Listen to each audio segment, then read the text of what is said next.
खरं तर ज्या आईवडिलांनी आपल्याला लहानच मोठं केलं, त्यांच्या वृद्धापकाळात त्यांचा सांभाळ करणं हे आपलं कर्तव्य असतं. पण हे काही जण विसरतात. नुकताच याचा प्रत्यय आला तो पोंभरेपैकी चव्हाणवाडी तालुका पन्हाळा येथे. तर झालं असं की वृद्ध आईवडिलांचा सांभाळ लहान मुलानं 14 वर्ष केला. त्यानंतर मोठ्या मुलाकडे ते राहायला गेले. त्यांच्या राहण्यावरून कुटुंबात वाद झाले. त्यानंतर दोघा मुलांनी त्यांना घरात घेण्यास नकार दिल्याने त्यांना मंडळाने उभारलेल्या पत्र्याच्या शेडमध्ये उघड्यावर राहण्याची दुर्दैवी वेळ आली. गेली 2 महिने ते उघड्यावरच राहून गुजराण करीत होते. Social media star Krishnaraj Mahadik यांनी त्या वृद्ध दाम्पत्याला नुकतीच मदत केली. त्यांची व्यथा सोशल मीडियावर मांडली. त्यांचा व्हिडिओ सध्या तुफान व्हायरल झाला. मात्र तरीही या वृद्ध दाम्पत्याला हक्काचा निवारा मिळाला नव्हता. स्थानिक नेते, पोलीस पाटील व काही सामाजिक कार्यकर्त्यांनी एकत्र येत दोन्ही मुलांची समजूत काढली.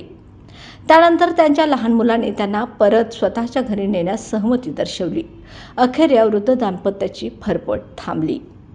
त्याचं असं झालं की पोंभरेपैकी चव्हाणवाडी येथील येसाबाई सापते व यशवंत सापते या वृद्ध दाम्पत्याला 2 मुलं, दोघंही विभक्त राहतात.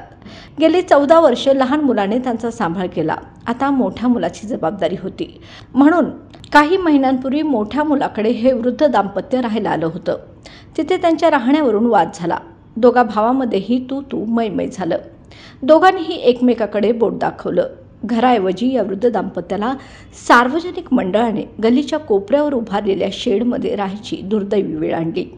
थकलेलं शरीर घेऊन त्यांचा जगण्याचा संघर्ष सुरू होता. गावकऱ्यांनी बैठक घेऊन दोघा मुलांची समजूत काढण्याचे प्रयत्न देखील निष्फळ ठरले. Social media star Krishnaraj Dhananjay Mahadik आपल्या दर महिन्याचे उत्पन्न गरजू कुटुंबाच्या मदतीसाठी खर्च करत असतात. अशा गरजू कुटुंबाचा शोध घेत असताना त्यांना या असहाय्य वृद्ध दाम्पत्याची माहिती मिळाली. त्यांनी या कुटुंबाची भेट तर घेतलीच, व्यथाही जाणून घेऊन जीवनावश्यक साहित्य व रोख रकमेची मदत केली. त्यांनी सोशल मीडियावर या कुटुंबाची व्यथा मांडल्यावर संतप्त प्रतिक्रिया उमटू लागल्या. त्यामुळे दोघा मुलांनी आई वडिलांना पत्र्याच्या शेडमधून उचललं आणि जनावरांच्या गोठ्यात त्यांची सोय केली. जनावरांच्या सहवासात त्यांचं जगणं सुरू होतं. या दोन्ही भावांच्या संघर्षात वृद्ध आईवडील मात्र भरडले जात होते.